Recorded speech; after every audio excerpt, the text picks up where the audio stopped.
Yo, welcome to Right Hand Drive Guys podcast. This is episode 21, the golden era. Golden era. The golden era. So, I'm Bobby, this is Aaron. Hello. And if you've been listening, rocking with us for the past 20 episodes, and you kind of got a background of what we're into, what we're doing, the cars that we're rolling. But today we kind of want to just talk about the industry itself and where we are kind of in a timeline. Yeah, because all this is like kind of based on this timeline, right? Of these certain cars becoming legal and actually able to export them out of Japan into America. Right. These legally. cars that we could either couldn't get or had limited access to. Right. Our supply has dwindled, and if you're listening to this, you know what we're talking about. We're talking about the Skylines, the Supras, the NSXs. Yeah, just all the cool stuff. Right. And so, that's why it's the golden era, because we've had this conversation like quite a few times about how we are in the golden era. Like right now, all of, the past, 8-10 years, you could say, 8 years, probably something like that. And for the next 8-10 max, really, we're kind of in this golden era. Where again, we're like, there's manufacturers remaking parts for these cars that are older. Yeah. And it's just kind of a good time to have one of these cars, and they're available in a sense. Right. To be, the supply. To be enjoyed. Yeah. Yeah, it's actually there to an extent. And so, right now, as we know, this industry is like on a up because of this golden era. Yeah. Like everything's like in the green. Particularly this R34 Skylines. Right. Yeah, but right just now, lately, for sure. Yeah, but just period in the sense of like you said, these parts, these different, even used parts, demand, availability, like everything is like on the up right now. Companies coming out and making more aftermarket support 25 years after the car was released now, so which is really great. But there's always like a downside to a golden era, which means it has to end. Right. And so what we wanted to really dive into on this episode was, when does that end, and like how does that affect our lifestyle and car scene all around? Because there is a limited amount of these cars. Right. It's not unlimited. It's limited. Because, right. They're not making any more. No. And what there is that hasn't been crashed, hasn't been scrapped, hasn't been parted out, whatever. Right. That's all there is. So there's a limited number of slots in this scene, so to speak, that are even available. Yeah. Yeah. It's kind of crazy. It is crazy. Yeah. And to think about it. So we're going to go through, and when we were talking about it, we were kind of like, what was the earliest like dope import that started coming over here? What year was that? What car was that? They did hit that first 25 year. Right. And how did it go? And so, not to say that we like don't do our research, but we don't sit here and like, deep dive for 6 hours to try to make this extensive list. Like, we're going off our actual knowledge and our opinions, and so it may not be 100% accurate, but it's solid 88. Yeah. It's not bad. It's just stuff that we picked up along the way, and that things we've seen that we're into. So, but to answer your question, I think like mid 80s was like the start, right? Because that's like AE86 Corolla, the EF Civics, just the What's S12 the first Silvias. year of the R32? The R32, that was 89. But still, the R31 Skylines. You're right. Those are pretty 2000 GT or whatever that is. Yeah. Yeah. So, but the thing is, right? So let's just say it was 88, right? In what year? So 88, 13, 2012. 2012. Okay. So 2012, did you start seeing an influx of like those certain cars over here?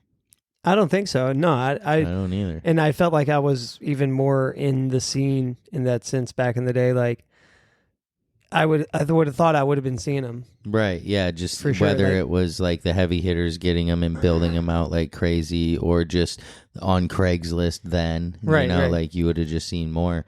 I really don't feel like.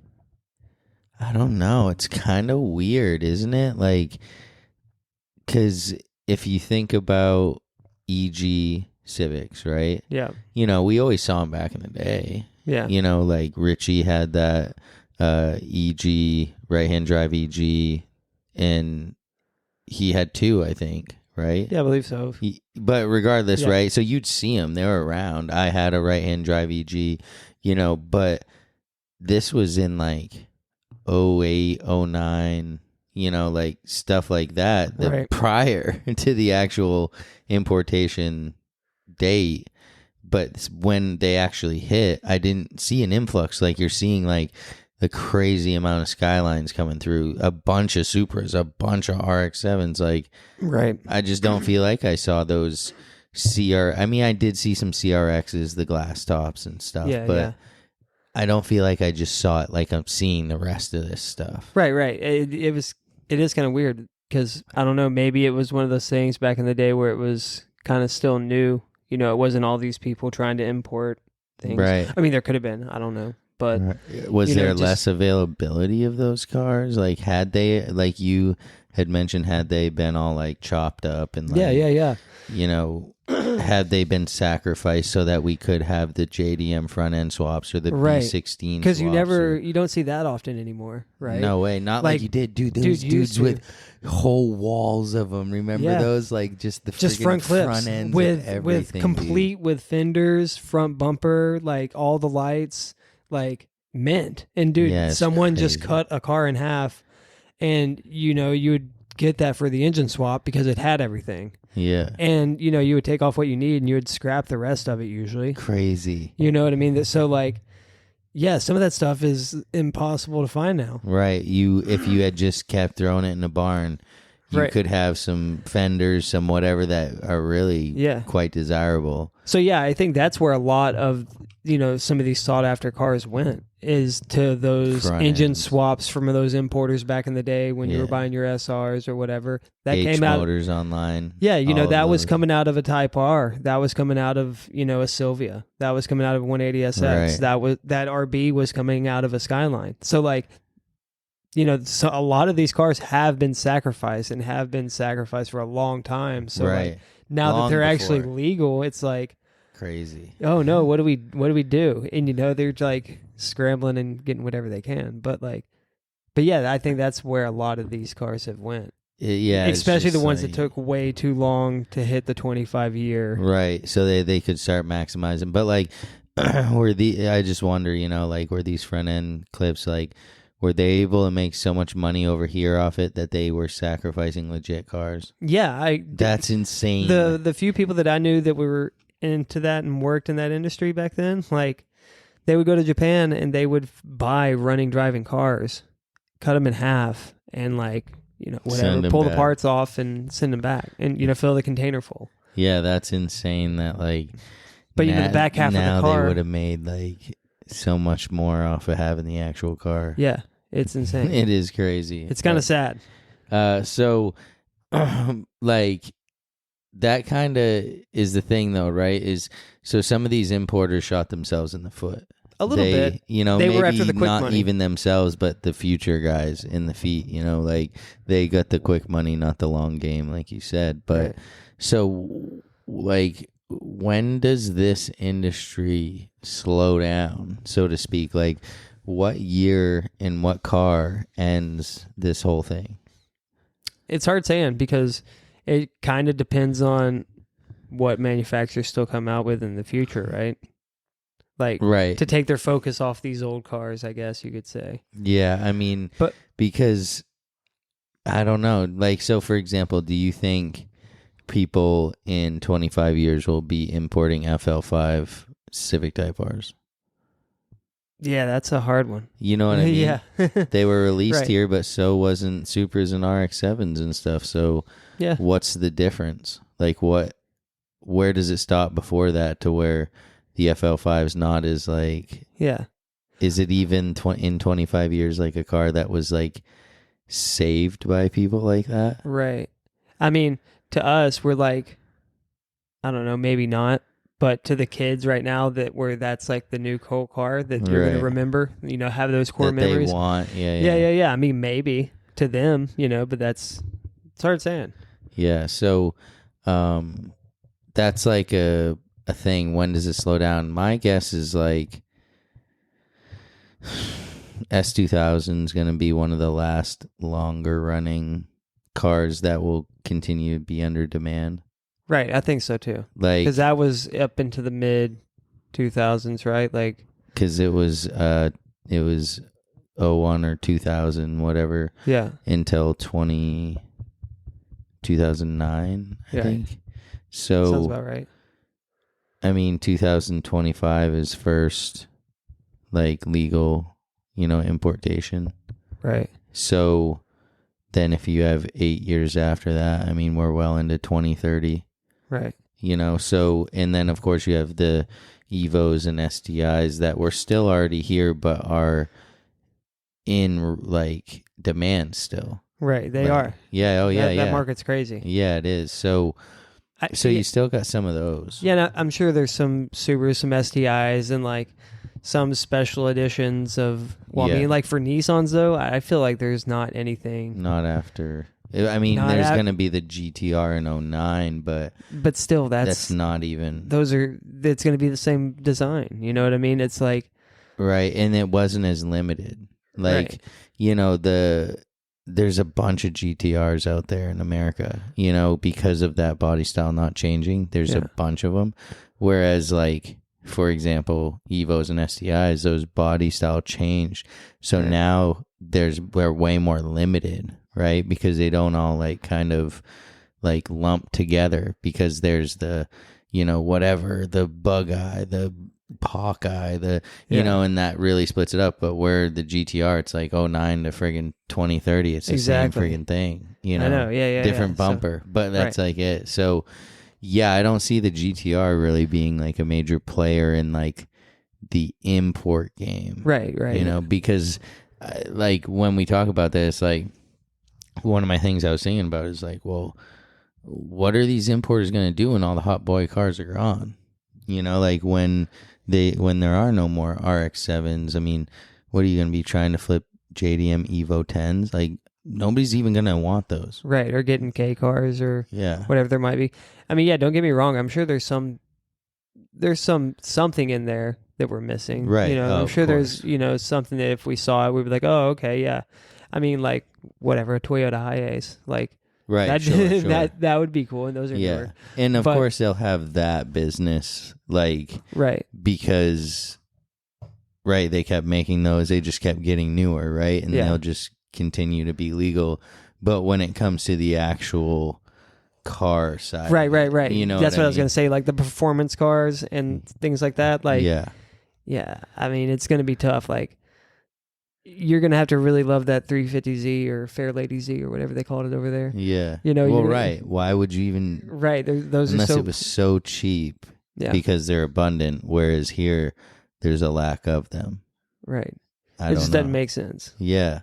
Where, so that's the thing is, so what do these dudes do? Like you said, maybe K cars, maybe, whatever, car carriers, maybe the specialty stuff, but like...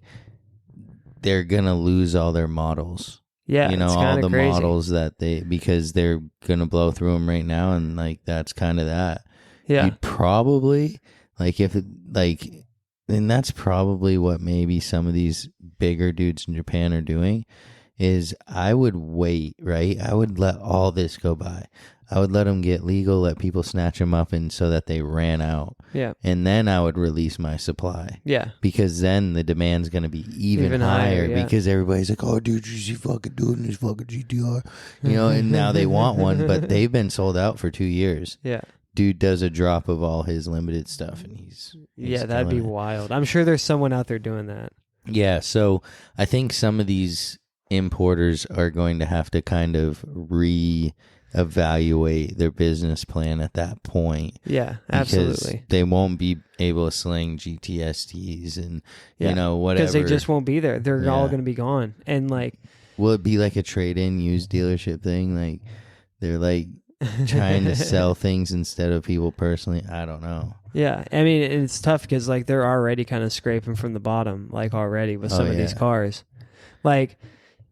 Whenever I see one of these dealers get a car that has been legal for a long time, an R32 or something that age, it's all right, what's wrong with this? Why did it take so long to get exported? Or whatever it might be. I'm like, there's got to be something up with this that they're not showing. Yeah, the only thing would be is if somebody is a private seller that they bought it from and they were holding on to it because they wanted to keep their car. Right. That's the only way, really, right? Because otherwise, if it was just at the auction or out on a lot, it would have gotten scooped up. Yeah. So, yeah, I'm interested to see where it goes and how they hold on to it because, yeah, it's gonna start to get tough. I think so. I mean, right? Because they're gonna run out. And so with that though, right? You see EK9 sometimes, but you still same thing with the rest of them, right? Honda's really got butchered. They really got I don't know what it was about the Hondas, but they really just got scooped right up because Trevor's been looking for a EK9 CTR for me just for fun, just keeping his eye on it, and dude, he just can't. He doesn't see any. If they got wild. 220,000 kilometers, fucking cage, all of the stuff, that you don't really want if you're buying it. Yeah, I mean, even when we were in Japan, we didn't really see that many of them. It's a few. I saw one in the middle of the day at Daikoku, and it must have been an old man driving it because every single corner was scuffed. It was door dinged, scraped something, and it was the yellow Type R, red interior. I was like, what is going on? This is a rare car. Yeah, and it's just some old dude whipping it. But I guess that's kind of you see the same thing in the States with American cars that are rare, but people don't. Yeah. So is now the time to buy? If you want one. Yeah, if you have the money and you want it, absolutely, why not? What are you waiting for? Right, because that's the thing, right, is prices aren't, I mean, they're not still on this huge uptick, but they're definitely not crashing. So it's I don't know, people talk shit about people buying R34s and paying X amount for them and saying this or that, but hey, they're not making any more of them, right? And if you got the money and want one, like you said, who cares? Yeah, who if cares? It's something you want, and you have the money, why not, dude? Right, absolutely, go for it because, yeah, absolutely, they're not making any more. They're not going to be getting any cheaper. If anything, it's going to be the opposite. No, for sure. I believe that too. Some guys will be like, oh, wait until they come over here, prices will drop. I mean, am I saying get on some group on Facebook and buy the first R34 GTT you see? No, don't do that. Don't do that. Shop around and try to get a good deal, but yeah, that's how I feel about it. Hit me up. I'll sell you the one I got coming in. But no, I mean, yeah, I would say now is the time to buy. I mean, really, it's been the time to buy. Yeah, 10 years ago was the time to buy. Yeah, honestly, and but sit on stuff. If you had the money 10 years ago and sat on stuff, oh my gosh, there are guys like that. Yeah, but so yeah, I mean, when we're talking golden era, this is the time to really enjoy it, right? Because just what happens with everything in its timeline. Right now, and as these Supras and RX-7s, NSXs, Skylines, of course, all become legal, there will be the most excitement, the most support, the most interest in them, right? Because it's new. You know, just like it is like what we're even talking about with all these other cars. When those R34s drop, they're new. You know, like that. Haven't you seen how the GTTs just like people are just like buying those left and right now because they're like new, you know, and it's like exciting. And so the same thing happened when the 32. Right. I remember. Yeah, like and so it's like these are the times to really enjoy and soak in about the car industry, not be concerned about people charging too much or doing this or that. You know, it's like, no, like if it's not the right price for you, keep it moving. But otherwise, just enjoy what we're going through right now, because that's why it's the golden era. It's not staying. Like this excitement, it will, just like there was kind of a lull like before this, like in the car industry, there's going to be a lull after like this whole thing. Yeah. Because there's going to be nothing to, like we said, there's nothing to keep it as exciting as like constantly moving, right? Like when you're seeing these, because you can only do so much. Right. And there are only so many cars. And so when we're getting excited, we see these, you know, M-spec nerds like popping out of nowhere, like, what the hell, dude? Like this guy who even had this, you know, or these 400Rs or, you know, and so it's like, that's going to stop, you know, like those dudes will have them, maybe they'll pop up every once in a while, but there won't be new guys with them, you know, really. So, when we're talking golden era, it's like this is something you really do got to enjoy. What would you say beyond like the R34, the NSX, the RX, these things that we've mentioned? What would you say is like one of the golden era cars that we still have to come that like maybe we haven't considered? It's kind of tough. Yeah. I know. I just threw this one at you. Miatas. Do you think that Miatas will be that? I don't know. That next body style of Miata is not that like. Well, I guess they had like a Mazda Speed. And I guess RX-8s are. I mean, do you think? But like, they're not going to be expensive if they come over. They won't be like the rest of these cars. They won't be like that sought after. Right. I don't feel like they're going to be way more niche. Like I can't really think of any others, man. It's kind of crazy. I'm going through my head right now, like through every maker, and like I can't really think of much. Yeah, it really, you know, is because like Nissan as a company after the R34 and the S15, like that whole company took a different direction. Right. And it was a whole big thing. No, and they had to, you know, whatever cut cost, whatever it might be, and until the R35 came out, there was nothing from them.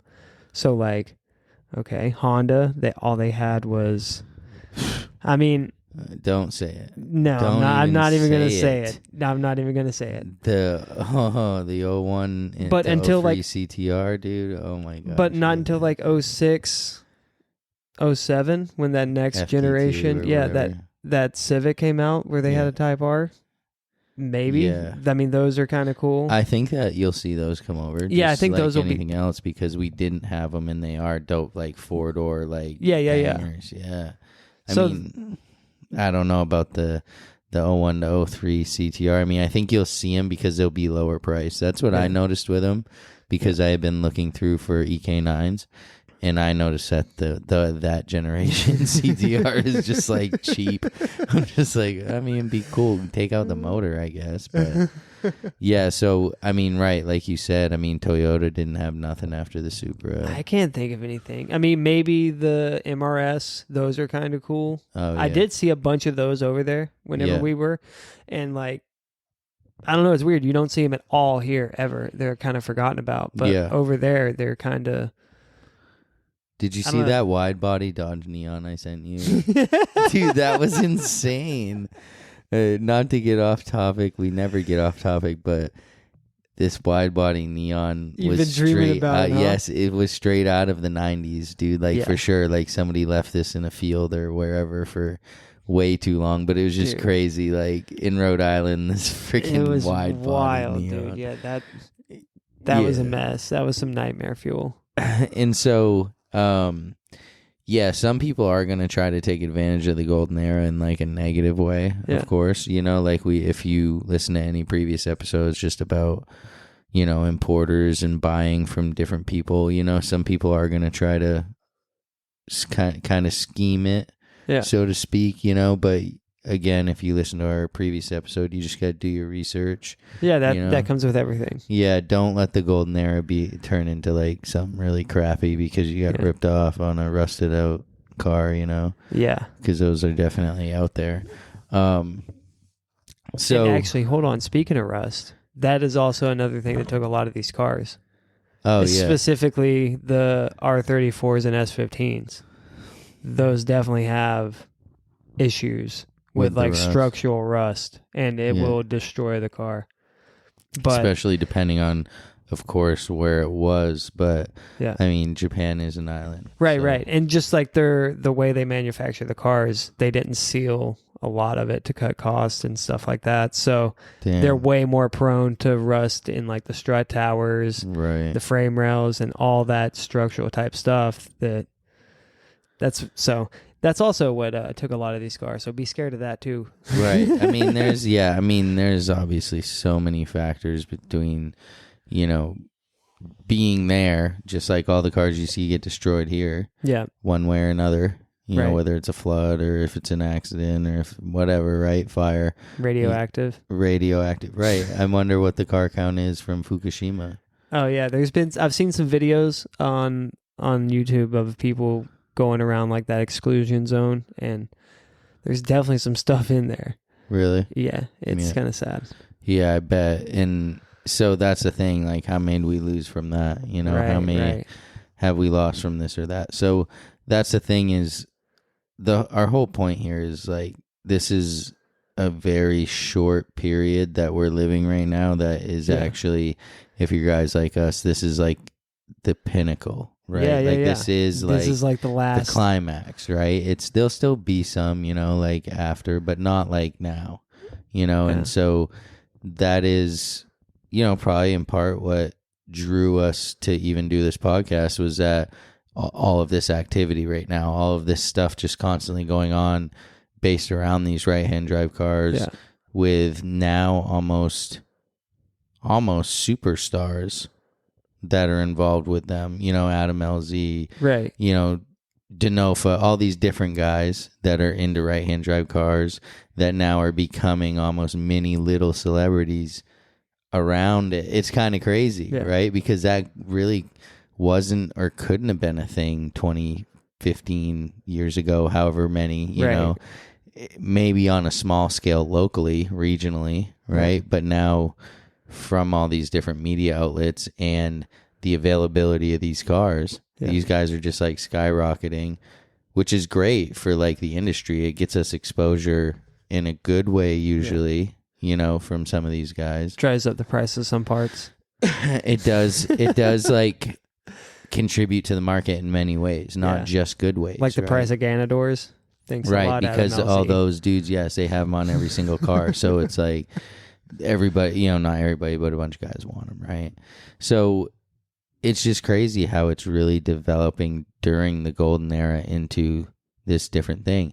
Dude, LZ's merch being sold in Zoomies is like our shit. Yeah, like that's like in there. Like that was never in there. That was never even considered. Like the import car stuff was just like, yeah, okay, whatever. Right. You know, but now we have like an ambassador. You know, and I'm not trying to like ride LZ's butt or anything, whatever you want to say. I'm just simply explaining like whether you love him or hate him, like he is an ambassador for like some of the stuff that we love, and he's getting us exposure. Yeah, you know, absolutely.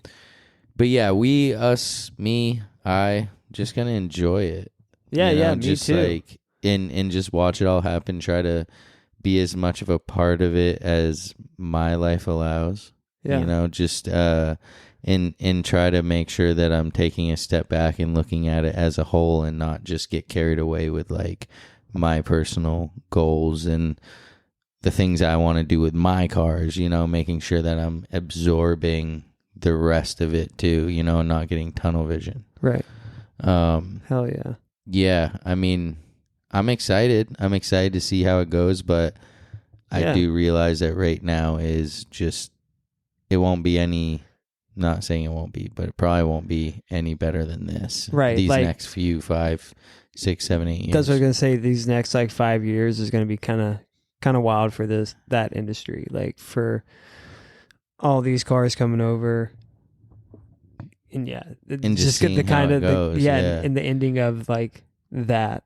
Are people gonna keep buying them? Like, right. are people even gonna have the like money to buy them? Like 2030, 2030 was just gonna be weird. I bet. Yeah, it'll be interesting to see where everything is at that point. Hopefully, we're on episode 1082 or something. You know, at that point, whatever it may be, I don't know, but. Yeah, I mean, for now, we'll wrap this up. We just wanted to kind of just touch on how really lucky we are to be here right now. Yeah, and just everything lined up. Yeah, for sure. It's awesome. So, all right, this is episode 21 of Right Hand Drive, guys. Make sure to follow us at RHD GUIS. You can find us on YouTube now and all that good stuff. I'm Bobby. This is Aaron. See ya. Peace.